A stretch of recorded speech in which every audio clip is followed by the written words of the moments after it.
Aleluia! Como eu estou feliz hoje.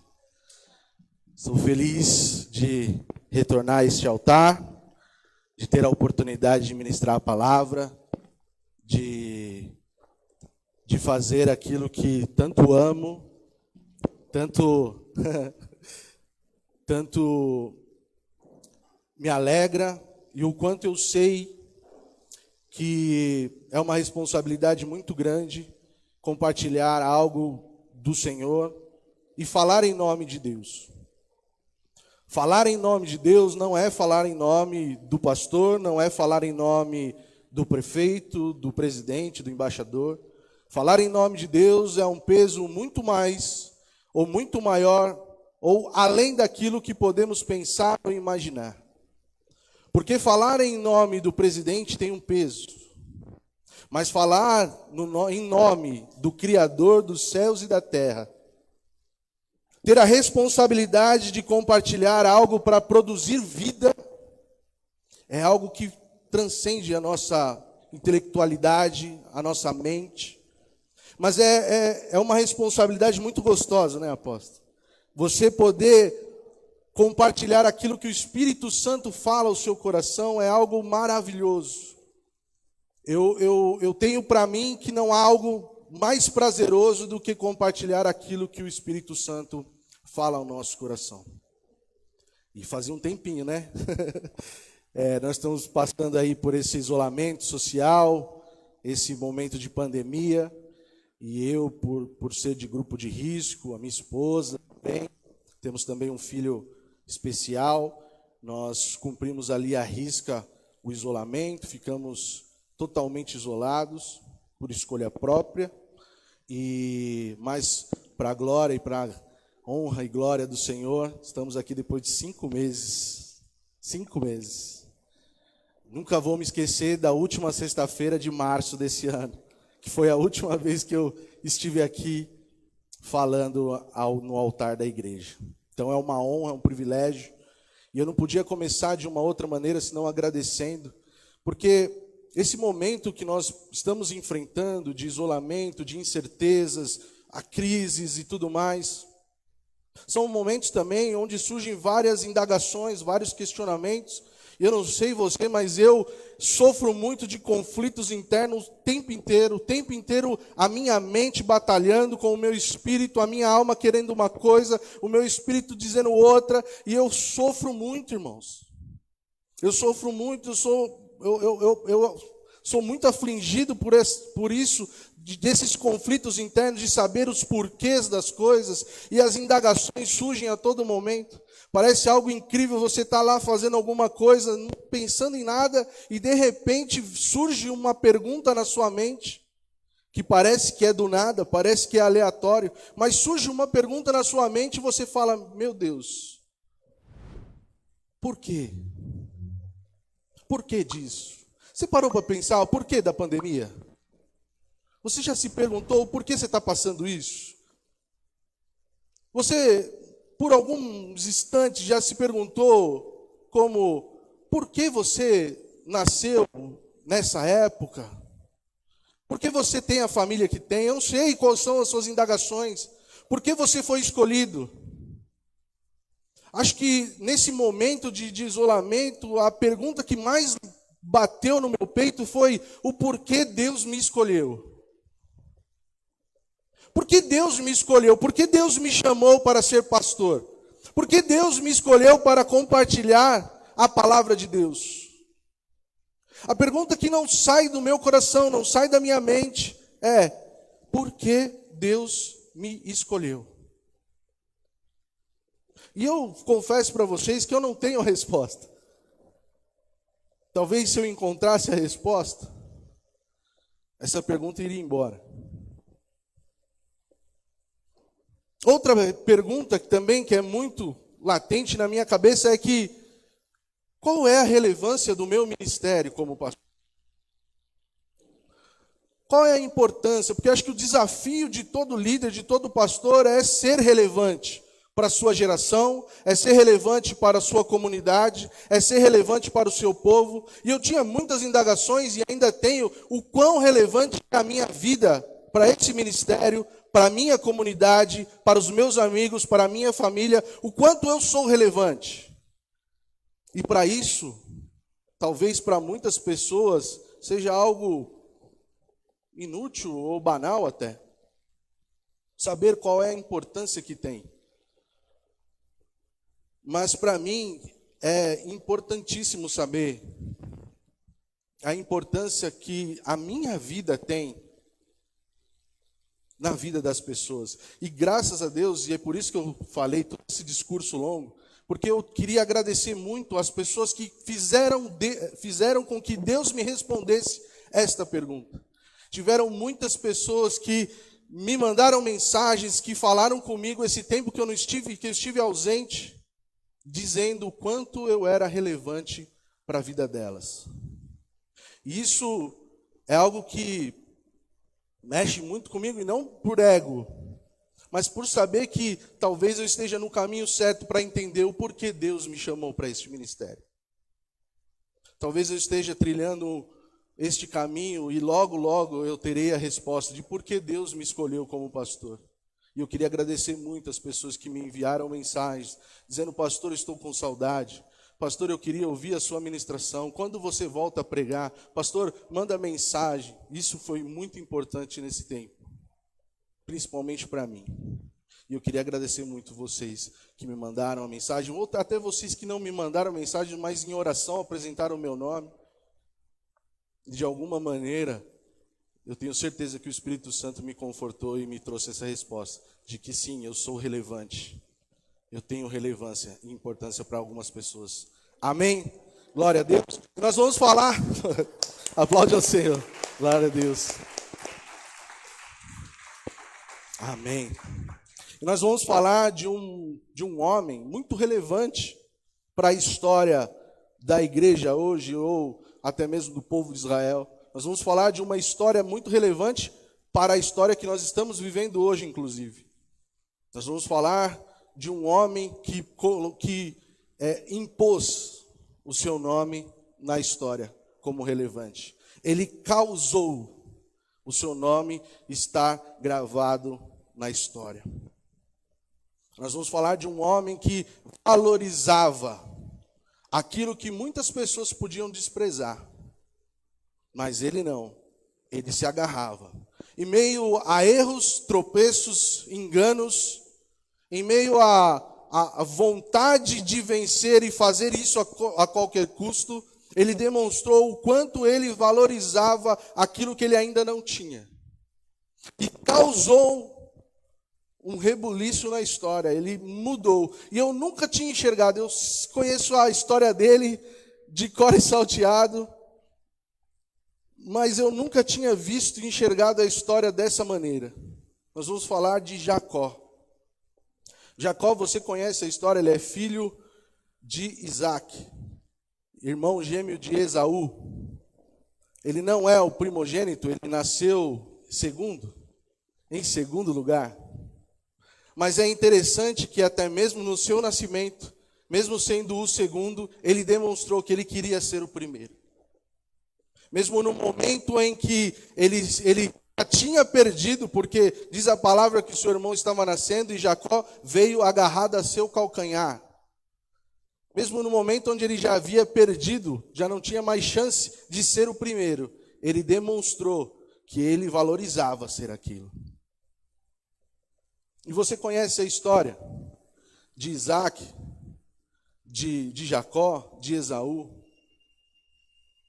Jacó era o menino das tendas, era o menino de casa, era o que fazia os afazeres domésticos, ao que estava ali perto da mãe. E a palavra é bem clara em dizer que Jacó era o predileto de sua mãe. Já Esaú era o homem de caça, era o homem viril, era aquele que saía em busca do alimento, era um homem do campo. E a Bíblia é clara em dizer que Isaac amava a Esaú por causa disso. Distinções, diferenças grandiosas. Um era aquele que colocava a mão na massa, outro era aquele que ficava em casa. Não que Jacó não trabalhasse em casa, não é isso. É que Jacó era mais comedido, mais pacato, como diz a palavra. Mas isso não tirou de Jacó algo que ele vem desde o nascimento, que era a essência de valorizar ou querer algo que ele ainda não era. E certa vez, seu irmão Esaú, o primogênito, voltou da caça, voltou do trabalho e chegando em casa com muita fome, a palavra diz que ele estava morrendo de fome. Jacó tinha ali preparado um prato de lentilha, e aí Esaú sentiu o cheirinho da comida, e olha, irmãos, eu não sei se Esaú era gordinho, mas ele devia ser grande, mas para um gordinho, cheiro de comida bom é uma tentação, misericórdia. Eu sei do que eu estou falando, eu tenho propriedade nisso. Cheiro de comida boa para gordinho, eu posso até não estar com fome, mas que abre o apetite, misericórdia.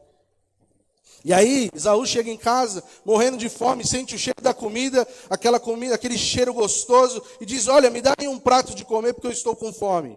Jacó na hora ganha e fala assim, tá bom, eu te dou, mas me vende a sua primogenitura, o seu direito de ser o primeiro. Irmãos, você conhece a história? Diz para mim, isso mudou alguma coisa? Jacó, por conta disso, nasceu primeiro? Sim ou não? Quem nasceu primeiro foi Esaú ou Jacó? Esaú. Não mudou nada, aparentemente. Não mudou a ordem cronológica da coisa. Mas quando nós falamos da história bíblica, ou quando nós falamos da palavra de Deus, muito do que estamos falando não tem a ver com o tempo, o cronológico. Claro que se você for para a parte histórica, sim, mas o que tem a ver, na verdade, com a Bíblia é o kairos, é o tempo de Deus. E não é a eternidade, não é a ausência ou o tempo ilimitado. É Deus estar fora do tempo. Então, quando nós olhamos essa troca, dizemos, humanamente falando, não mudou nada.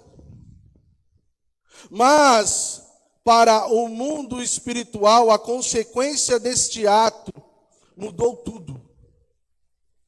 Mudou tudo. Sabe por quê? Porque era para hoje nós falarmos, quando nós lembrássemos de um Deus de aliança, era para nós falarmos de Abraão, de Isaac e Esaú. A história seria o Deus de aliança, é o Deus de Abraão, de Isaac e de Esaú. Olha o peso que essa decisão teve. Não mudou o cronológico, mas mudou a história, mudou as consequências, mudou o tempo, mudou a forma com que a gente enxerga. E é interessante porque eu nunca fui muito com a cara de Jacó. Tem personagens na Bíblia que a gente se identifica, amém? Quem aqui se identifica com algum personagem bíblico aí? Tem alguns que a gente se identifica mais. Paulo é um cara que você olha e você fala, meu Deus, quero ser como ele. Talvez João, talvez Davi, Daniel, não sei quem é o seu personagem bíblico que você tem mais carinho ou que você se identifica mais, mas eu nunca me identifiquei muito com Jacó. Porque eu não conseguia entender como um cara que fez tanta coisa errada pode ter o seu nome gravado em uma aliança e o seu nome ser perpétuo. Porque Jacó, por si mesmo, a tradução do seu nome já é usurpador, já é enganador. Enganar o seu irmão ou comprar o seu irmão naquele momento, utilizar aquele momento de fome do irmão para usurpar ou tentar tirar o direito de primogenitura, isso não é algo que seja muito ético. Ou você acredita que é ético? Se aproveitar da fraqueza de uma pessoa para se beneficiar. Mais para frente, você também conhece a história, eu não vou ler para a gente ganhar um pouco mais de tempo, só estou te dando um pano de fundo. Você vai ver que Rebeca ouve que Isaac vai abençoar Esaú, e aí conta para Jacó e arma um plano com Jacó para que Jacó fosse abençoado no lugar de Esaú. Então ela pede para pegar ali os animais, ela faz a comida predileta de Isaac, coloca os pelos de animais em Jacó, fala para Jacó ir lá, e Jacó diz algo impressionante. Ele diz: mas se o meu pai descobrir, eu vou atrair para mim maldição e não bênção. Ou seja, ele tinha consciência do que ele estava fazendo não era certo, não era correto, não era o algo a fazer, não era o certo a fazer. Porque se ele não tivesse consciência, ele não iria falar isso: olha, mamãe, eu não vou fazer isso, porque isso vai acarretar maldição para mim e não bênção. Mas Rebeca, então, ela fala: olha, que a maldição, então, se for assim, caia sobre mim e não sobre você. Vai e faz conforme a gente combinou. E aí ele vai, Isaac já velhinho, cego, mas ainda assim não era surdo, ficou meio desconfiado. Olha, a voz é de Jacó, mas o cheiro, ao toque, a pele é de Esaú. Então Isaac, naquele momento, liberou as bênçãos para Jacó. E Jacó foi abençoado por conta de um plano mirabolante para enganar o seu próprio pai. E é por conta disso que eu nunca fui com a cara de Jacó. Falar: não pode. Não dá. Porque parece que a Bíblia está nos dando aval para fazer algo errado com a intenção correta. Me dava a impressão de que a Bíblia estava me dando direito de fazer qualquer coisa para alcançar a bênção. Não medir esforços, não medir consequências. Não me importar muito com o que está certo, com o que está errado. Infelizmente, muitas pessoas também agem dessa maneira nos dias de hoje. As pessoas se enganam com a permissão de Deus e confundem a permissão com a aprovação de Deus. Permissão de Deus é uma coisa, a aprovação de Deus é outra, totalmente diferente. E nós medimos a aprovação de Deus com o nosso sucesso, com as coisas que estão dando certo. No fim, deu certo, então Deus aprovou. E não é bem assim. Não é assim que medimos se Deus está nos aprovando ou não.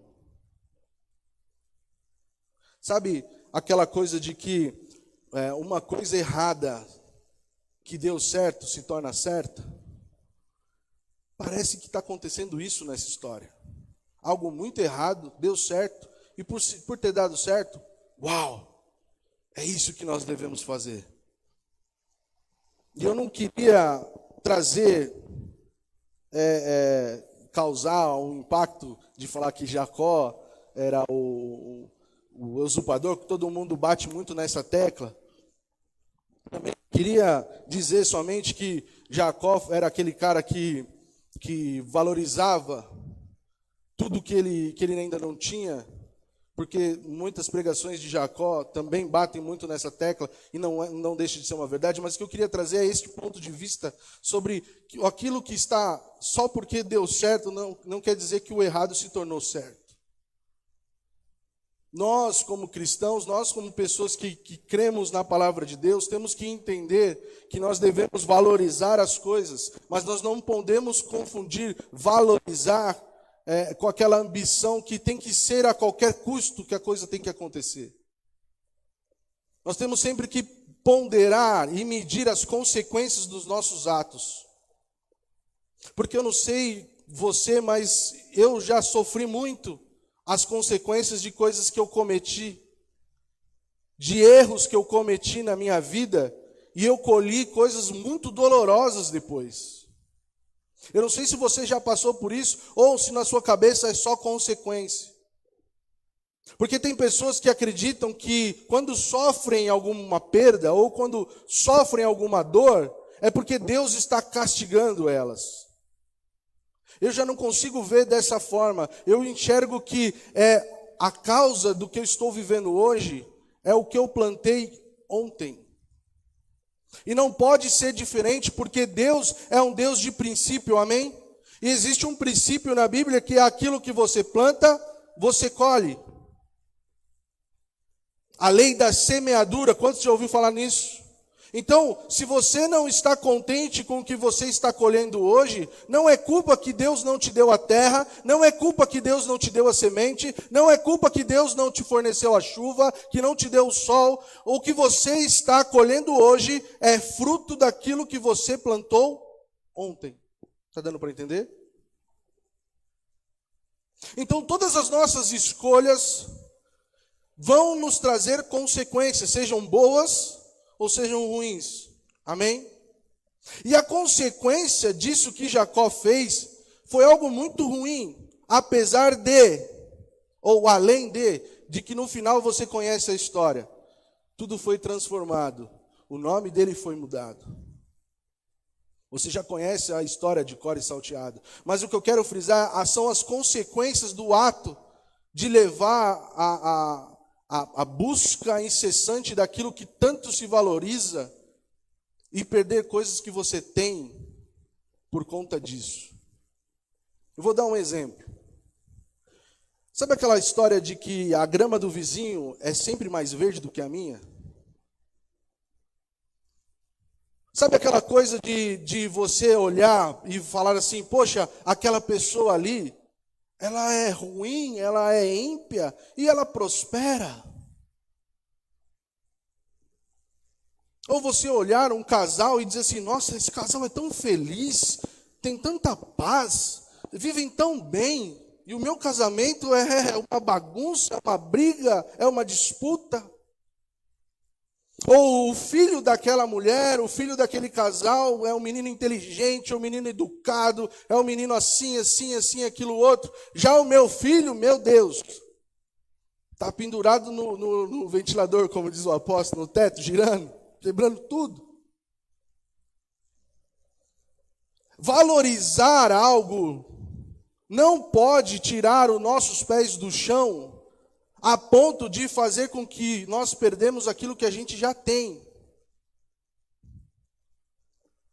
Jacó, quando fez isso, quando ele aceitou o plano de sua mãe, ele perdeu a paz. Ele perdeu o lar. Porque em Gênesis 28 conta que Raquel descobre o plano de Esaú. Esaú quer matar Jacó. Ele perdeu a paz, ele vai ter que ir para uma outra cidade que ele não conhece. Ele perdeu a sua casa. Ele perdeu tudo aquilo que ele já tinha conquistado. Porque domingo passado a Jaiane estava aqui ministrando sobre Isaac. Amém? Quantos lembram? Isaac era um cara abençoado, sim ou não? Tudo que ele colocava a mão prosperava, os caras iam lá, entulhavam os poços, ele ia lá abrir os poços e o poço jogava mais água, o cara era muito abençoado.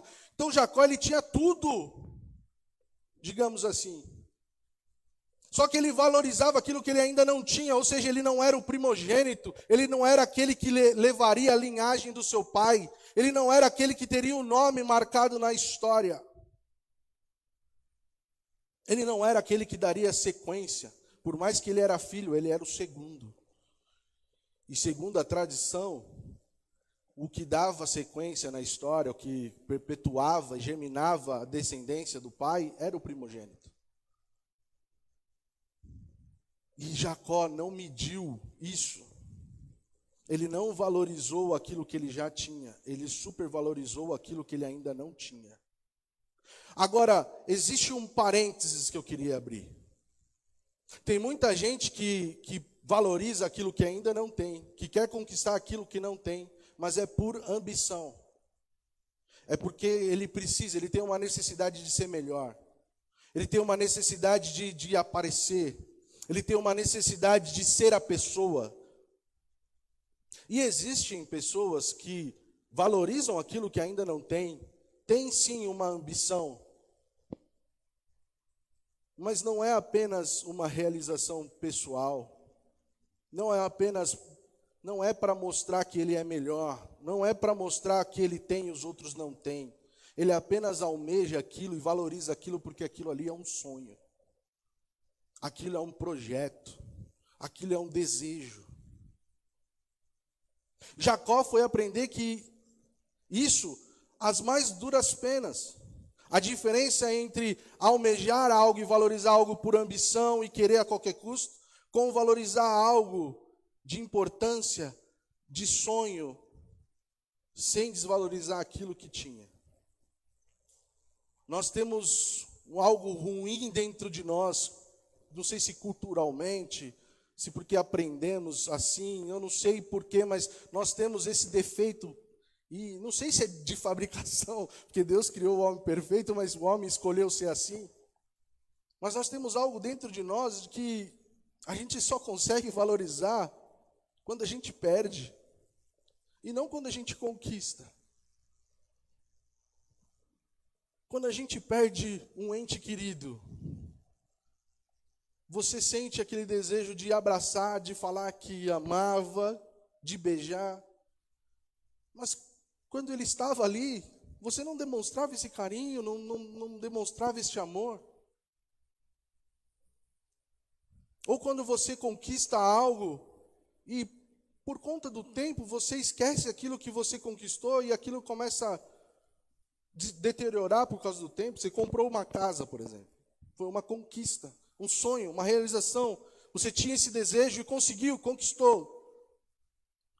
Só que aí você conquistou e legal, para você foi bacana, interessante. Só que com o tempo a casa vai se deteriorando, a pintura vai descascando, vai surgindo rachaduras, se estiver muito úmido, vai surgir um mofo ali, é goteira, é aquilo que a casa exige a manutenção. Só que você já não consegue mais valorizar aquilo, porque aquilo você já tem. E é isso que nós vamos ver que Jacó, por ter conseguido algo, ele não deixou de valorizar aquilo que ele conquistou. Jacó agora é o primogênito na cabeça dele, e ele é o abençoado de Isaac. Isso não volta mais. Então eu quero convidar, a introduçãozinha é demorada, né? Abre sua Bíblia, por favor. Só para ilustrar as consequências de um ato. Não vou pedir para você abrir em Gênesis. Abre, por favor, a sua Bíblia em Malaquias, capítulo 1. Malaquias, está na Bíblia, irmão.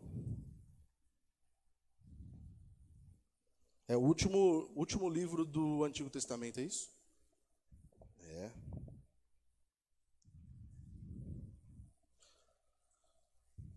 Só para mostrar as consequências de um ato. Perpetuou por muito tempo. Malaquias, ele é um profeta, que os historiadores dizem que ele está ali profetizando no tempo de Neemias, antes da reconstrução e até mesmo depois. Tempo de assolação, né? Na verdade um pouco depois da reconstrução já de Jerusalém, dos muros, mas Israel ainda era muito longe aquilo que já tinha sido um dia. E vem assim a palavra em Malaquias 1, capítulo 1, versículo 1. Um decreto veio da parte do Eterno para Israel através de Malaquias. O Eterno então disse: eu amo vocês. Vocês responderam: será mesmo? De que modo nos amaste?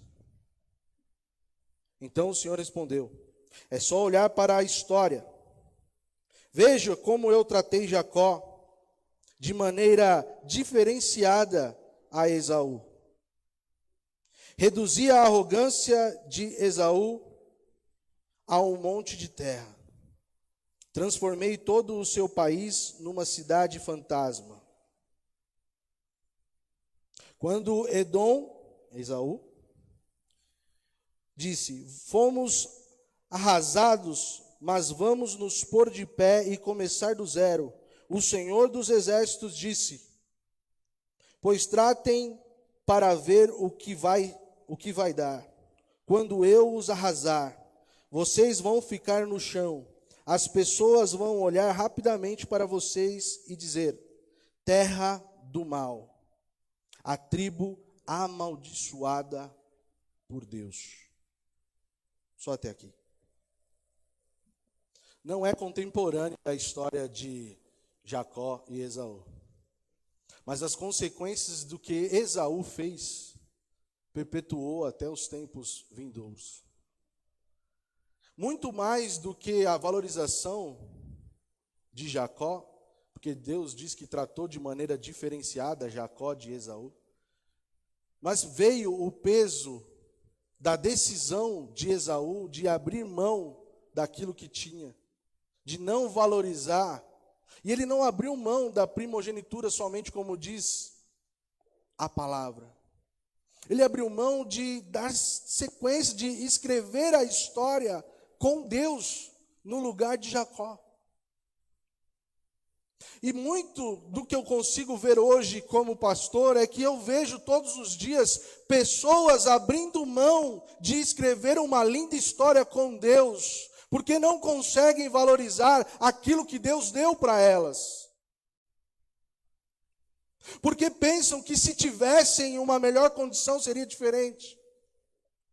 Porque pensam que se tivessem saciados, seria uma outra forma de fazer e escrever a história. Que a história não pode ser escrita em meio à escassez, à crise. Elas pensam que não conseguem escrever uma linda história com Deus, porque não tem testemunhos mirabolantes de que caiu fogo do céu, de que recebeu uma cura de uma doença que não existe cura. Elas acham que para escrever a história com Deus, elas precisam estar plenas, saciadas e vivendo o extraordinário. Quando você pode escrever uma linda história com Deus, quando você valoriza aquilo que Deus já te deu. E quando eu falo aquilo que Deus já te deu, irmãos, aqui, tem alguém com menos de 15 anos aqui? Não? Você é 16, de ministério, né? Tem alguém menor de idade, menor de 18 anos? Ali, algumas pessoas, 3. Mas, então, tirando esses mais novinhos, olha um pouquinho para trás, tudo que você viveu. Vocês estão na escola ainda? Escola? Estudando? Não, né? Estamos na escola. Mas a gente já passou por esse período de escola, já entramos no mercado de trabalho, já constituímos família ou não, ou estamos pretendendo constituir uma família. Se você olhar para a crise que estamos enfrentando hoje, para a escassez que temos hoje, talvez você esteja vivendo uma abundância, amém, glória a Deus. Mas você está vivendo uma adversidade hoje. E se você parar e olhar só para ela, você fatalmente vai se esquecer do que Deus é capaz de fazer. Fatalmente. Quando você para e contempla só o agora, e talvez você não está vivendo como você gostaria de estar, ou como você acredita que teria direito de estar vivendo, você fatalmente vai se esquecer do que Deus é capaz de fazer e aquilo que Deus já fez por você. Agora eu convido você, eu esqueço que a gente está na live gravando, mas você de casa também pode fazer isso.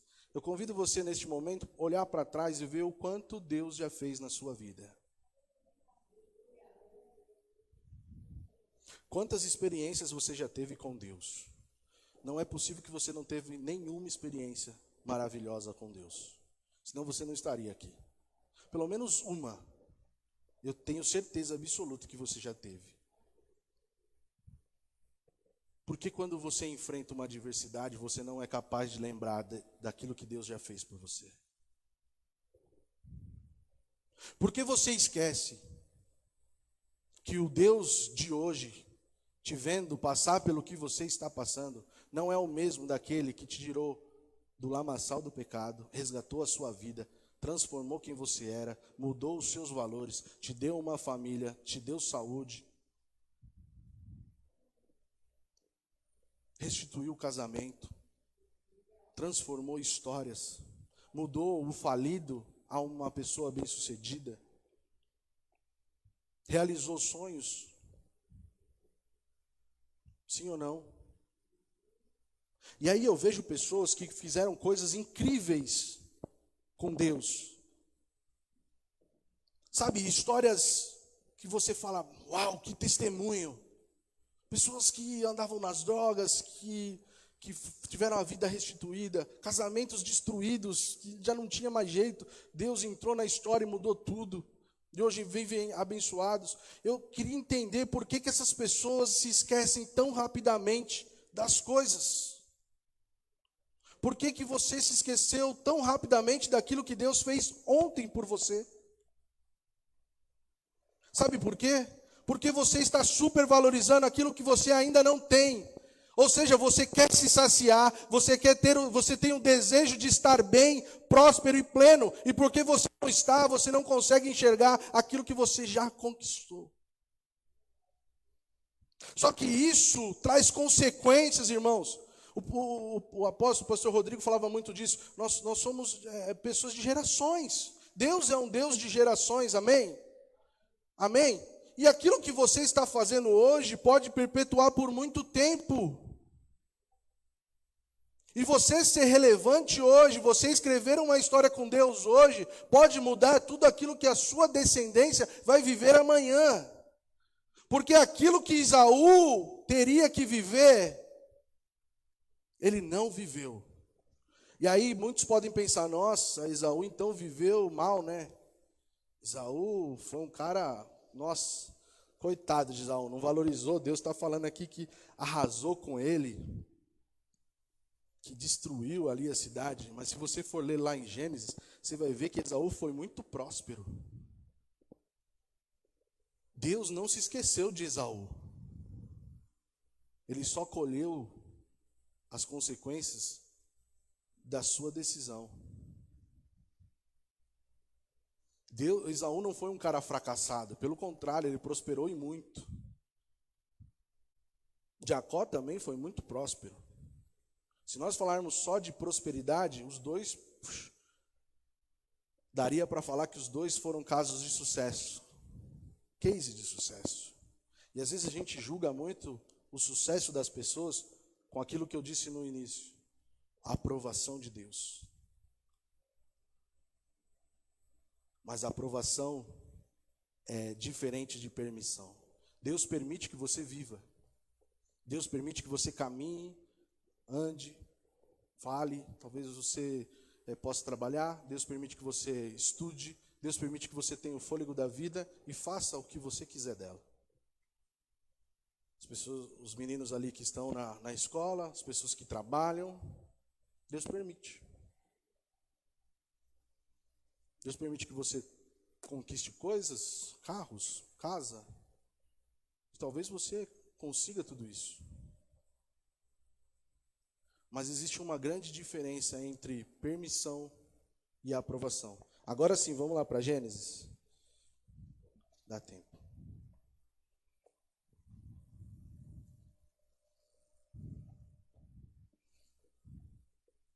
Uma frase que chamou muito a minha atenção na história desse homem.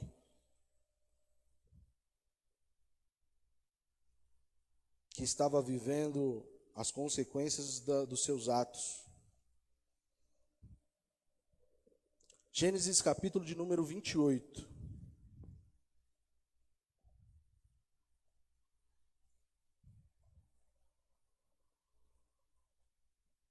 Diz assim: E Jacó saiu de Berseba, a caminho de Harã. Ao escurecer, procurou um lugar ali para passar a noite. Na hora de deitar, ajeitou uma pedra debaixo de sua cabeça, no lugar de um travesseiro. Ele dormiu e teve um sonho. Uma escada apoiada na terra chegava até o céu, e os anjos do Senhor subiam e desciam por ela. De repente, o Eterno apareceu e disse: Eu sou o Eterno, Deus do seu pai Abraão e Deus de Isaque. Dou a você e à sua descendência esta terra, em que você está dormindo. Seus descendentes serão muito numerosos, como o pó da terra. Eles se espalharão do norte ao sul, do leste ao oeste. Por meio de você e seus descendentes, todas as famílias da terra serão abençoadas. Vou estar sempre com você e protegerei aonde quer que vá. Também vou fazer você voltar a esta terra. E até que eu tenha feito cumprir toda esta promessa, não vou deixar você. Jacó então acordou e exclamou: sem dúvidas, o Deus eterno está neste lugar e eu não sabia. Só até aqui. Jacó está então neste momento fugindo. E duas coisas moviam Jacó: a esperança do novo, que resumia num novo casamento, e a visão daquilo que ele teve que deixar para trás, sua casa, sua família, e até mesmo o temor do seu irmão, a vontade do seu irmão de matar ele. Eram essas duas coisas que moviam Jacó naquele momento. E eu vejo que muitos de nós dentro da igreja, até mesmo hoje, somos movidos por essas duas coisas. Coisas que contemplamos lá na frente. Projetos, sonhos. Não sei o que você almeja da sua vida. A gente tem um costume aqui na igreja de todo início, todo final de ano, início de ano, a gente faz o projeto de vida. Amém? Amém? Você deve ter preenchido ali o seu projeto de vida para este ano. Talvez as coisas não tenham saído como você planejou devido à pandemia, mas eu tenho certeza que você escreveu. Ou seja, você estava sendo movido por aquilo que você almejava. Amém? Seus projetos, seus sonhos, suas conquistas. E ao mesmo tempo você olha para trás. O que você viveu, o que você ainda não conquistou, o que você perdeu, aquilo que você não tem mais, é a bagagem que você carrega emocionalmente. Eu trabalhei um tempo atrás numa loja de varejo aqui no Tucuruvi, eu não vou falar o nome que não me pagam royalties, também não vou fazer propaganda. Mas era uma loja de varejo aqui, eu era vendedor. E quando eu comecei lá, eu fui fazer entrevista com o gerente e tudo, e uma coisa que o gerente me falou, ele falou assim: cara, eu não posso te contratar. Aí eu falei: por que não? Sou tão ruim assim. Ele falou: seu currículo é muito maior do que a vaga. Você já trabalhou em banco, você tem faculdade, você já foi gerente de banco. Por que você aceitaria ser vendedor de uma loja? E aquilo na hora, eu vou ser sincero para vocês, na hora doeu. Porque eu tinha necessidade de um emprego, eu precisava do trabalho, eu precisava conseguir o ganha-pão, né, para minha família. E na hora, eu vou confessar que veio aquele sentimento assim: rapaz, não é verdade? Olha o que eu fui, né? Já fui gerente de 2 bancos multinacionais, gigantescos. E hoje, você vendedor de loja de varejo, olha que peso, né? Olha que diferença, mesmo, eu não sou, isso não é para mim. E por um segundo eu me achei realmente maior do que a vaga, porque eu olhei para o passado e eu falei: rapaz, só que também veio um sentimento de dor, porque eu não perdi o meu trabalho por culpa de ninguém. Por muito tempo eu culpei o governo, a crise, por muito tempo eu culpei a administração do banco, como era feita ali, as escolhas de quem ia ser cortado, quem não era. Por muito tempo eu achei que era, mas depois eu encontrei em mim mesmo a resposta, que na verdade o culpado fui eu. Eu não valorizei aquilo que eu tinha. Eu não fui bom o suficiente para continuar aonde eu estava. E aí foi aí que eu falei assim: mas eu só estou aqui porque é consequência do que eu fiz lá atrás. Se eu não sou mais gerente do banco, se eu não sou mais o cara que anda de terno e gravata, foi consequência do que eu fiz. E apanhei, viu? porque o meu linguajar era diferente do pessoal da loja, né? Os caras, eles têm um jeito de tratar diferente. Eu era mais educado. Olá, tudo bem? Eu não conseguia falar. E aí, meu chefe, como é que você está, meu patrão? Vem cá, deixa eu te mostrar aqui a televisão aqui. Vixe, essa aqui, ó. Depois você pega, né? Depois você acaba tendo que pegar, né? Mas no momento não tinha aquilo. Tinha, o que o senhor deseja? Quais são as características do produto? O cara às vezes olhava para mim, o que é característica? Eu não sei. Mas eu tive que me moldar. Mas o que eu quero dizer com isso? Porque são essas duas coisas que nos movem. O que me moveu naquele momento? Eu tinha planos, necessidades, e eu precisava do emprego. E eu tinha também a minha bagagem, tudo aquilo que eu já tinha perdido, as minhas frustrações por estar aqui naquele momento. E talvez você se encontre neste momento assim, olhando e almejando um futuro, olhando e falando assim, puxa, olha tudo que eu perdi nessa crise, olha tudo que eu estou perdendo, olha como está ficando a minha vida, e eu preciso conquistar aquilo é o meu sonho, e eu não vejo uma maneira de conseguir alcançar aquilo. Mas a minha esperança é que eu vou alcançar. E aí você se move por isso, mas eu quero chamar a atenção a uma frase que Jacó diz que é para mim um virar de chaves. E eu quero que seja para você nessa manhã. Jacó, ele tem um sonho, e o que ele diz do sonho é, Deus estava aqui. Não, Deus está aqui. E eu não sabia. Eu duvido que Isaac não contou as histórias do pai para eles. As histórias de Abraão. Eu duvido que Isaac não tenha contado sobre o Deus de aliança. Eu duvido que Isaac não pegou seus filhos, sentou e disse, olha, existe um Deus. E eu sou o fruto deste milagre. Vovó não podia ter filhos, mas olha eu aqui. Depois de velhinho, o vovô gerou a descendência, o grande sonho dele. Eu duvido que aqueles meninos, tanto Esaú como Jacó, não tenham ouvido a história de um Deus que fazia milagres. Eu duvido que eles não conheciam a história de um Deus que era poderoso. Eu duvido que eles não conheciam a história de um Deus que podia fazer grandes coisas. Eu duvido. Sabe por quê? Porque ele luta pela bênção. Ele quer ser abençoado pelo Pai. Ele almeja ser alguém abençoado. Ele valoriza isso, ele quer isso. Mas o que adianta ser uma bênção? Se não vem das mãos de Deus, não faz sentido ele não acreditar em Deus e querer ser abençoado. Não faz sentido. Tem pessoas que não acreditam em Deus, mas querem ser prósperos. É diferente. Tem pessoas que não acreditam em Deus, mas querem ter riqueza. É diferente. Agora, não tem como uma pessoa não acreditar em Deus e querer ser abençoada. Não existe. Não existe.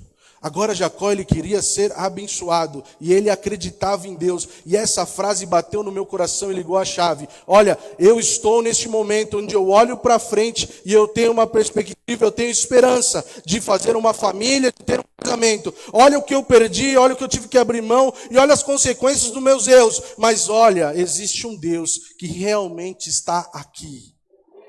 Está aqui, está na sua vida hoje, está nessa manhã na sua casa, está nessa manhã na sua vida. Então, não importa aquilo que você está olhando lá na frente, tem esperança, ou aquilo que você perdeu, o que importa é você saber que existe um Deus maravilhoso, Criador dos céus e da terra, o soberano. Existe um Deus de milagre, existe um Deus que está aqui.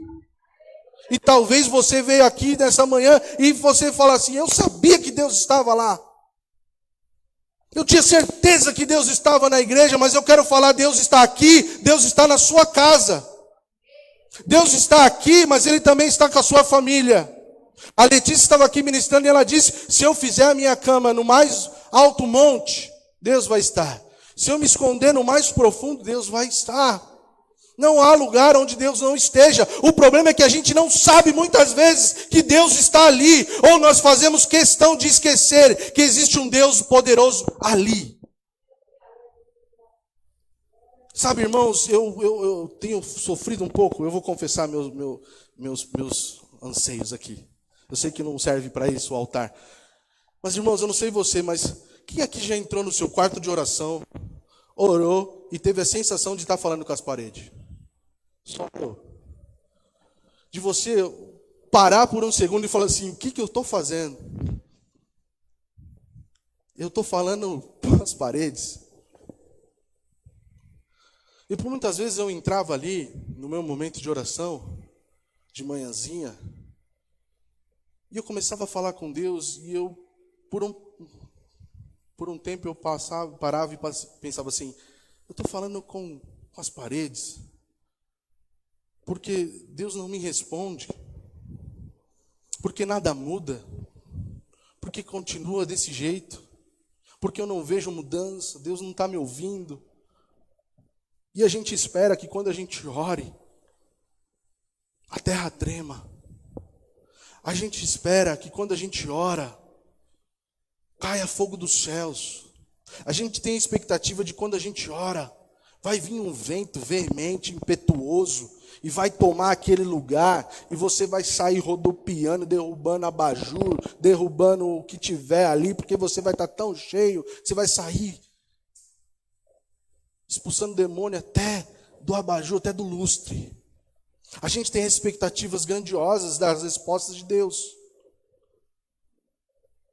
E olha só, Deus estava ali. E a gente não sabia. Deus está, verdadeiramente Deus está aonde você estiver orando, aonde você está nesta manhã. Eu não sei se você está no seu quarto, onde você está, Deus está aí. Verdadeiramente Deus está. Talvez você não sabia, ou talvez você tenha esperança. E eu ouvi uma frase que mudou a minha perspectiva de oração.